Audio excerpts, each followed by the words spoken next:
Hello everyone and welcome back to another video from Wake&Tech.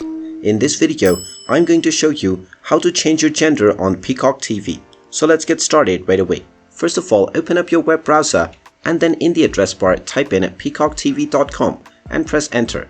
You will then be taken into the official Peacock TV website where you will be asked to log into your account if you haven't done so already using your credentials.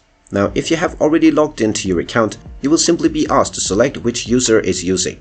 Just tap on the edit icon underneath your user ID and edit your PIN and enter your PIN code, and now you will be taken into your profile settings page. From your settings page, if you scroll a little bit down underneath your personal data, you will find the gender option. You can simply tap on the scroll down button and then choose whichever gender you want and click on the save button, and this will immediately save your gender. You can come back to this menu at any time and then simply click on this drop down menu and change your gender as many times as you want. And there you have it.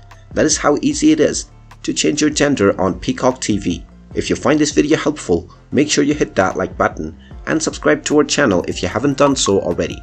Also ring that notification bell to never miss another update from us. Thank you for watching and I will see you again in the next video.